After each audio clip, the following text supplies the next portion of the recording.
Hello everyone, আসসালামু আলাইকুম। তো আজকে আমি আপনাদের জন্য নিয়ে এসেছি আরেকটি সহজ নাস্তার রেসিপি। তো এর জন্য আমি 1 কাপ আটা নিয়ে তাতে দিয়ে দেব 1 চিমটি লবণ। এরপর আমি তাতে অ্যাড করব 1 চামচ সয়াবিন তেল। এরপর আমি আটাগুলোকে হালকা হাতে খুব ভালো করে মিশিয়ে নেব। ভালো করে মিশিয়ে নেওয়ার পর আমি তাতে অল্প অল্প করে পানি অ্যাড করে একটা সফট ডো বানিয়ে নেব। এখানে আমি একবারে পানি না অ্যাড করে অল্প অল্প করে পানি অ্যাড করেছি। আটাগুলোকে খুব ভালো করে মথে নিতে হবে। এখানে যত ভালো করে আপনি আটাগুলোকে মথে নিতে পারবেন নাস্তাটা খেতে তত মজা হবে। তো আপনারা দেখতেই পাচ্ছেন খুব ভালো করে আটা মথে নেওয়া হয়ে গেছে। এরপর আমি এটাকে ঢাকনা দিয়ে রেস্টে রেখে দেবো। এরপর আমি একটি আলুকে খুব ভালো করে কুচি করে কেটে নেব। এরপর আমি এতে দিয়ে দেব পরিমাণ মতো হলুদের গুঁড়ো, মরিচের গুঁড়ো, জিরার গুঁড়ো, কুচি করে রাখা কাঁচামরিচ এবং পরিমাণ মতো লবণ। এরপর আমি তাতে দিয়ে দেব একটা ডিম। বড় সাইজের একটা আলুর জন্য একটা ডিমই যথেষ্ট।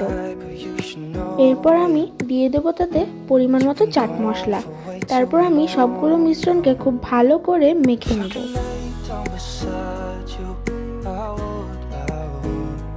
এরপর আমি চুলায় তেল গরম করে তাতে দিয়ে দেব 1 চামচ জিরা। এরপর জিরাটাকে হালকা করে তেলের সাথে ভেজে নেব। জিরা ভাজা হয়ে গেলে তাতে আমি দিয়ে দেব আগে থেকে রেডি করে রাখা ডিম আলুর মিশ্রণটা। এরপর এই সব কিছুকে খুব ভালো করে নেড়েচেড়ে ভেজে নিতে হবে। এখানে আমি চুলার হিটটা মিডিয়ামে রেখে খুব ভালো করে আলুগুলোকে ভেজে নিয়েছি। এরপর যে আমি অ্যাড করে দেব কিছুটা ধনেপাতা। তারপর সেটাকে হালকা করে নেড়েচেড়ে আমি নামিয়ে নেব। আগে থেকে রেডি করে রাখা আটার ডোটাকে নিয়ে আমি আরও একবার ভালো করে মেখে নেব। এরপর এই আটার ডো থেকে ছোট ছোট করে আমি কিছু টুকরো করে নেব। 1 কাপ আটা থেকে এখানে আমার 6টি নাস্তা হয়েছে। এরপর আপনারা দেখতেই পাচ্ছেন আমি আটাগুলোকে লম্বা করে বেলে নিয়েছি। লম্বা এবং পাতলা করে বেলে নেওয়ার পর আমি তাতে দিয়ে দেব আগে থেকে রেডি করে রাখা পুরগুলোকে। এখানে আমি 1.5 চামচের মতো পুর নিয়ে লম্বা করে এভাবে মিডিলে দিয়ে দেব। পুর দেওয়া হয়ে গেলে আমি চারপাশ থেকে একটু পানি নিয়ে লাগিয়ে দেব। এর ফলে ভাজার সময় পুরগুলো আর বের হয়ে আসবে না এবং ভাজগুলো খুব সুন্দর হয়ে থাকবে। এরপর আপনারা যেভাবে দেখতে পাচ্ছেন আমি দুপাশ থেকে উল্টিয়ে তারপর এক সাইড থেকে রোল করা শুরু করেছি। রোল করা হয়ে গেলে হালকা হাতে আমি নাস্তাটাকে একটু চেপে নেব। ব্যাস, আমার নাস্তা কিন্তু রেডি।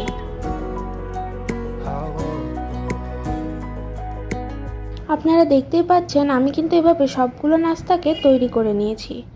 এরপর প্যানে তেল গরম করে আমি তাতে একে একে নাস্তাগুলোকে দিয়ে দেব।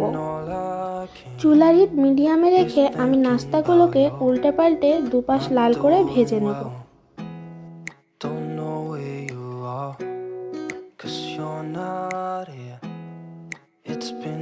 দুই পাশ লাল এবং মুচমুচে হয়ে আসলে আমি নাস্তাগুলোকে চুলা থেকে নামিয়ে নেব।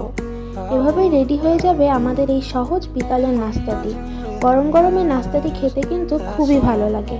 ভিডিওটি দেখার জন্য অসংখ্য ধন্যবাদ।